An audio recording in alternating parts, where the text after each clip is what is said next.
Don't you love it when things are both easier and more affordable? Like when the rain washes your car for you. Or like when you save up to 10% by bundling your renters and auto insurance with USAA. Bundle with USAA and start saving. Get a quote today.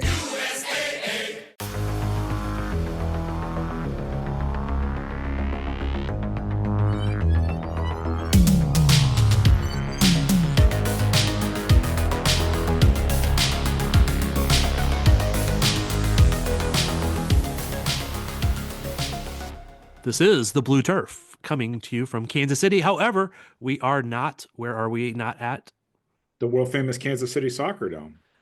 This is Thad Bell from the KC Soccer Journal. Across the computer from me is Eric Bergrud, one significant portion of the Kansas City broadcast team, and seemingly on almost every single MASL video this week. Hey, and I actually got in a plug for the world famous Kansas City Soccer Dome for MASL Monday, which will be I finally got on for this week's Monday episode, and so I absolutely had to get in a Soccer Dome. Shameless plug. We were not able to make it both at the same time to the world famous Kansas City Soccer Dome this week, but we have to talk at least a little bit of Kansas City Comets. All right, a good win against Empire Strikers this couple days ago, well, last Friday. What do you think is was the thing that stood out to you from this game, Eric? Well, first of all, you said a good win. Can we change the narrative in the conversation? Style points don't matter, right? Win is a win, because if a style points matters, St. Louis was leading Chihuahua and kept it within one and lost them the other night. It was still a loss, right? Right. You need wins. Okay. That aside, Empire coming in, they play let's call it an unconventional system on offense. We've seen this the last couple summers in the TST tournament.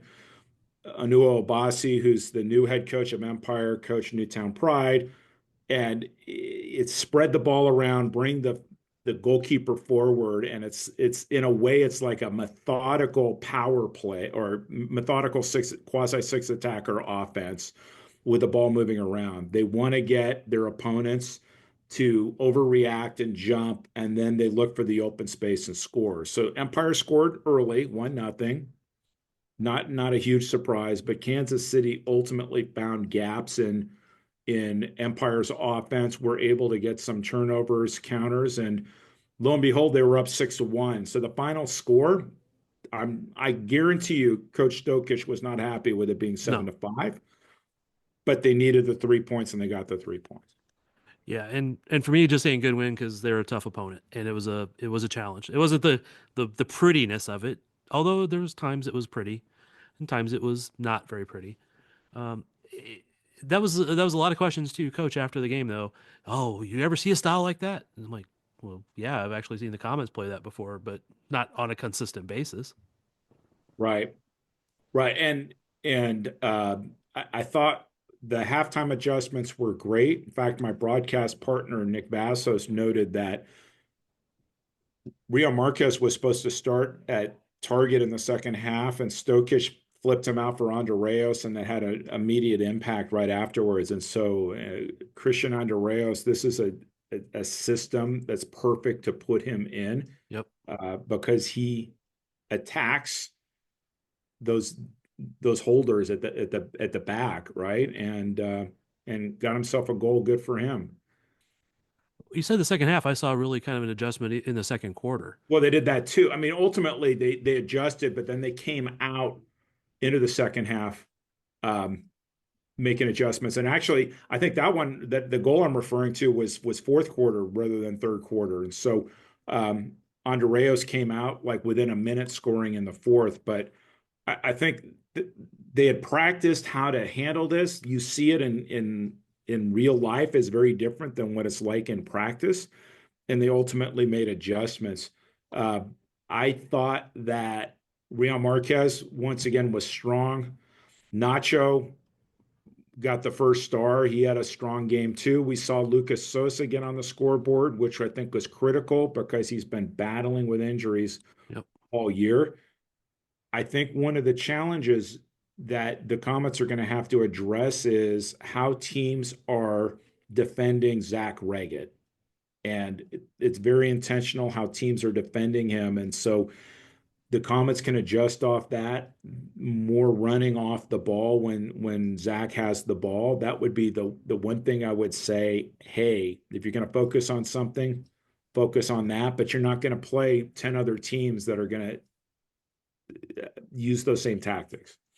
Yeah, they do focus on Zach a lot, but that does open up the other players a little bit. So it's not effective at this point, only focusing on Zach, other than the fact that they've kept him limited in the amount of scoring he's doing at the moment Well, compared to what he can and do. Marquez on the odd shift, Marquez has really stepped up with you know I was asked on MSL Monday whether he should be in the MVP mix, and my response is, well, except for this guy Kelvin Oliveira, who's ultimately it's his to lose. I think that he's in the mix for other candidates there. He's proven effective on set pieces, on power plays. He will play with his back to the goal. He'll turn you right. He'll turn you left. He'll drag defenders. And this is what the Comets have been. They've seen this. He's healthy, and he's getting the results that are expected.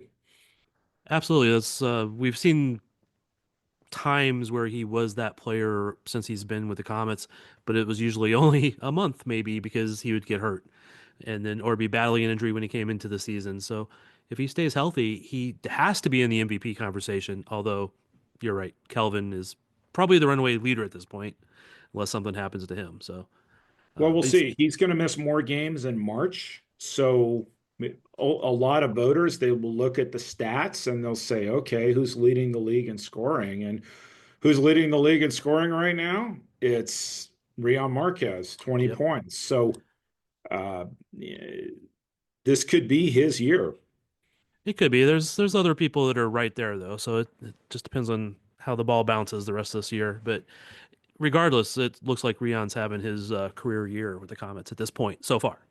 So far, so far. The other thing that I thought was good is Tetsane, Lucia Tetsane got on the scoreboard with a making a run inside and a goal on his right foot. I think that for the Comets to win the championship, they need more production, more offensive production at that back line, and getting Tetsane more reps with the ball will only help their chances. So going back for a second to the way that Empire played, do you like watching that type of style? Just curious. Well, let me answer it to you this way. When Newtown Pride played on TST this last summer, Yep. social media was just floored with all the complaints about that style. So, is it the most attractive as opposed to a run and gun natural 12-11 game? No. But if if they were winning more, I would say I could watch that all year. The problem is Yeah. they're not winning more, right? It's one thing if you're 6-1, where you can say, trust our system, right? Trust the process because it's working. I think Yeah. fans could get behind it. I think it's a challenge that if you're on the edge of a playoff spot and you're playing that kind of soccer, that takes a lot of understanding and patience to really get behind that. I think that other teams are going to watch that game film in terms of how do you break down that system. And so it's going to be interesting. We're recording this on Monday. It's going to be interesting tonight to watch St. Louis and Empire because we saw St. Louis and Kansas City a few weeks ago play five behind the ball. Could you imagine 60 minutes stat of Empire playing their system and St. Louis playing that system? It might Exactly. What it does that may look not be like? a high scoring game at that point. Yeah, it could be very challenging to watch, but St. Louis, I believe, like Kansas City, has ways to break down that system too. So I think that could be their saving grace tonight. Yeah, I'll be watching at least a good chunk of that game just out of curiosity. Um, Yeah, no, I don't mind actually that style. I find it entertaining in a certain way, but you just have to have the right players and the right system. And if you're committed to playing that system, you got to play it and not back off of it. So I was actually kind of impressed that they didn't just give up when they were, and go back to a more traditional indoor system. But I mean, I've seen futsal teams play that way. I've seen TST team play that way. I'm not totally surprised. I it's a I like having different systems. No, I think that's good, and that shows evolution in the game and evolution in thinking. I mean, Marco Fabian, can't say enough about him. He's the Right. real deal. Player who impressed me was Munir Alami, who's he's Moroccan, and he had 2 goals at the end of the game, quality goals too. And so this is not last year's Empire team, but this Empire team is still missing some pieces. They had signed Genaro Castillo, the Pink Panther, as a free agent from Monterrey. He hasn't gotten his visa yet. And then they signed this Instagram street soccer legend, Jack Downer, not too long ago, and he hasn't gotten his visa yet. And so it's better, but they don't have all the pieces in place to be where they want to go. And I'm talking about specifically this season. Yeah, and I don't know if those guys are going to be in this season because sometimes those visa issues take Yeah. forever. Just ask Junior Kazim, but it would be interesting to see the additions to that. I mean, again, I'm not trying to root for Empire here, but I might be watching some more of their games, especially if they get those one or two of those guys in. Yeah. All right, transition. Comments are won the game, but now they go to San Diego, the evil Empire, and I know the Sockers pretty well. What do you foresee from San Diego in this game? I think San Diego is finally finding itself in terms of with all the additions they have on their roster. They finally got the Drew Ruggles they expected to have offensively in their game this weekend against Tacoma, 3 goals, number 1 star of the match, and that's what they expected when they signed him from the remains, I guess, of the Florida Tropics. They get back Luis Morales, who is playing in Kings Cup World League. He'll be back, and for me, he's been their best player, and so they have the pieces there. It's just trying to figure out the chemistry to make it work. And some of the older, more seasoned players there accepting different roles, I think is part of the challenge. Not everybody's going to be able to score. And so sharing, it's just like when you have multiple kids, sharing your toys. I mean, I think that's what they've been having to deal with. But last year, Kansas City sent them some messages and beat them at the last game of Pachanga. They beat them here, and I think that San Diego is going to want to send a statement back. What San Diego has going for it is momentum, having beaten Chihuahua the previous weekend, and that was their nemesis. They lost 6 games to Chihuahua last year. They got past that hump. Comfortable win, I guess, in the end against on the road at Tacoma, and so this is a game they probably feel they should win. And for Kansas City, you have this one, and then you come back against Chihuahua. Kansas City has never beaten Chihuahua. Told the crew on MASL Monday, in my opinion, they need to get at minimum 4 points out of these 2 games. Yeah, getting either one of them a straight out win is would be, I don't want to say required or must wins or any of that stuff, but it is where they're at in this season and where they're at in the standings would be really crucial to get those points. Well, now you're seeing a pack that may be breaking off 5 teams that are within a couple, I mean, basically 6 points of each other. And San Diego, it's more of a matter of they've played fewer games than everybody else. But UCFC has shown they struggle when Kelvin isn't there. So they are 3-0-1 when he plays, 0-3 when he doesn't. That's pretty simple math. And so they've drifted a little bit behind that big pack. But for Kansas City, you're looking across at Chihuahua, Milwaukee, Baltimore, and San Diego. 2 of those teams are your next 2 games. And so it's not that complicated to figure out. You need to get results. because otherwise you start drifting back to where UCFC is.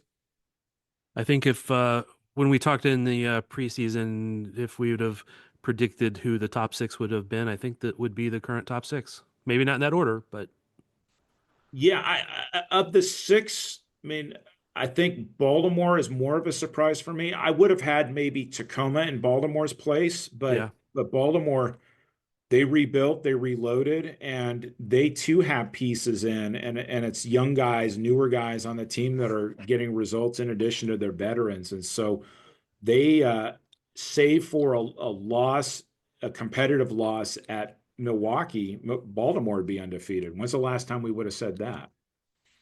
yeah, no, that's been a couple years at least. That does seem to be a trend across the league too. Is that we're when we talk about these teams, they have some good veterans, and then we talk about the contributions from young guys. I think that's a really good thing for this league right now because there's been the need for a lot of these teams to refresh and get new talent. So it's happening. It's One, dare I say, we talked at length about coulda, shoulda, woulda Kansas City at Milwaukee in December, right? yep. The January game was postponed because of weather, so that one resets to March. Milwaukee is at 6-1, and their only loss was a partial roster, if you want to call it that, that they brought to Dallas. And so they're feeling confident, like they can take anybody as well. And so the balance is going to be interesting. I think the other thing that fans might want to start looking at is strength of schedule moving forward. And I mentioned this, it's a perennial topic we've had since we launched this pod, that is not everybody plays the same teams, let alone the same teams the same number of times. And Right. so Milwaukee went down to Texas this past weekend and just destroyed the Outlaws. Milwaukee has a couple more games against the Outlaws. Kansas City doesn't play them this year. Yeah, it's not fair, but it's what it is. It's how the schedule is made, and there's no changing that now. And Sure. we can always hope that those are a little more balanced in the future, but unfortunately, that's not right now. Well, yeah, and so my point isn't to complain about the league scheduling, Right. it's that there are discrepancies here, and so you have to get as many points as you can because you may be playing Chihuahua the same night that somebody's playing. And since I used the Outlaws before, I'll use them again. The Outlaws, which is a team struggling in all levels right now. Somebody's going to get 3 points in that game, right? So you're going to have to find a way to get 3 points just to counterbalance for position in the standings. Yeah, and again, it's not fair, but whoever plays Harrisburg or Texas a lot will probably have a chance of being higher in the standings, just Well, statistically. I think Harrisburg will give teams a greater challenge, and Kansas Yes. City has an opportunity in February. They play two games. I think it's a Saturday, Sunday in mid-February in Harrisburg. Those need to be 3-point wins, and those are not guaranteed. No, never guaranteed. And I don't want to say that any team is a guaranteed win, but statistically, they are two of the they've performed not as high as other teams over the last couple seasons. Let's just, I'm trying to be nice, but No, I um, mean, I think that's fair, but we're already at the point, even though Kansas City's within 3 points of first place, and had they played Milwaukee and beaten them earlier this month, they'd be tied with Chihuahua right now. But now you can start seeing how just little misses impact. If yep. they hadn't lost that Milwaukee game, hadn't given up the tying goal in the final sections, if they had held on with St. Louis and won that game in overtime, it's going to be a point here, a point there, that in the end make a huge difference in what position you end in at the conclusion of the regular season. And as much as Coach Stokic has talked about having to complete games, be 100, finish out those games, they were 96% led the games and things like that. Previously, they got to get 4% better, all those different buzzwords and all those different phrases. They still have to they still have to do that a little bit better.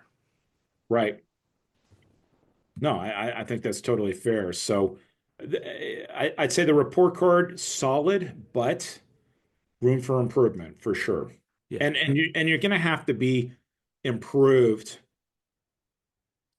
to assume that somehow you're going to escape Chihuahua at the end of the season and magically play somebody else in the finals. That's not terribly realistic. Is it possible? Sure. But to beat the champs, you're going to have to play better than the champs. There's still room for growth there. there is. And I mean, you can hope for them to falter, but you got to just plan for not happening. Uh, Anything else we need to cover today? I mean, I know we've talked about So All-Star game yeah, stuff in the All past. Stars. No, we did on MASL Monday tonight, Monday night. Commissioner Tozer will release the Capelli commissioner picks. So he has the two final picks, and then the rosters will be known. I heard today that there's going to be a skills competition connected with, which is kind of cool and exciting, and a draft for teams. So there have been a lot of questions on social as who's going to be playing against whom, and so there's going to be a process announced for selection of the two 15-player teams. So it's a draft, so like you could end up with Comets playing Comets. Could, yep. So it's I know that the NBA's done something like this before. NHL has too, and so stay tuned. I don't have more details. That's what I heard when I recorded this morning.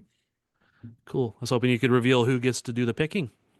I heard coaches and captains. I don't have an announcement on who the captains are or who the coaches are, but I can give you that much. Ah, okay. Well, maybe that'll be on the broadcast tonight. Maybe stay tuned. We'll see. Yeah, I mean, I hate to send people to other broadcasts, but sometimes you have to do it. Yeah. All right. Appreciate the time, Eric. Is there anything else we need to cover? No, other than this is one of those rare weeks where we haven't talked about goalkeeping, but that's okay because I got that question already today. So I guess you can go to MASL Monday and you can listen to my response to the question about the goalkeeper dual challenge controversy, whatever Competition. competition. And Sure. see, I was trying not to mention it because we discuss it every single week. I Yeah. was going to go 1 week without discussing it, and here you messed me up, Eric. Well, I mean, in the end, I'll this is my take, but my read listening to Coach Stokic talk about it. On any given day, the the goalkeeper that gives them the better or the best chance of winning is going to be the starter. Period. Yep. And I still in the end, I don't know who's going to be the keeper that starts the playoffs, but it's great for Philip to be getting this experience right now as Neto is available to be there no matter what. So Well, and it's a I'd great say I think experience. we talked about these get released. I talked about these games several episodes back when this was starting to percolate. These are the two games where you'll probably have a better sense of where the goalkeeping situation stands, right? We're surmising in terms of Neto's health, just based on what we've been told and what we hear. And you have San Diego, which is one of the most difficult road games, and then you have a team you've never beaten, who you could have should have beaten in the championship last year. Those are going to be intense matchups. You need a goalkeeper in place who's ready to match that intensity, and we'll find out who the coaching staff puts their trust in. Cool. Next episode, we'll be talking about the result of the San Diego game, but I don't know if that we'll know the teams for the All-Star game at that point. But if we do, we should break down those teams a little bit. And before we go, I would like to just give a shout out to a fan that talked to me a couple games ago. His name's Eric. No relation to this Eric, but he just stopped me and said he loved listening to the pod and appreciated that we were here talking about his team. He listens to the other pods on KC Soccer Journal as well, but specifically he appreciated that we talk about the Comets. And so I just want to say thanks. Shout out to Eric. That's very cool. Keep listening and keep sharing, because ultimately, the more that Comets fans share this on social media, tell their friends about this, the greater traction that we have, and the more that we can do on this podcast. Yeah, because I would love to say that this pod pulls in a lot more views than the other ones that we do, but actually it does at times pull in more than the current pod that I do. But not the other one that focuses a little more on Sporting Kansas City. But I would love if that did. It'd be fun. All right, Eric. Appreciate the time, and we will be talking. I'm sure probably in the very near future. And we are out.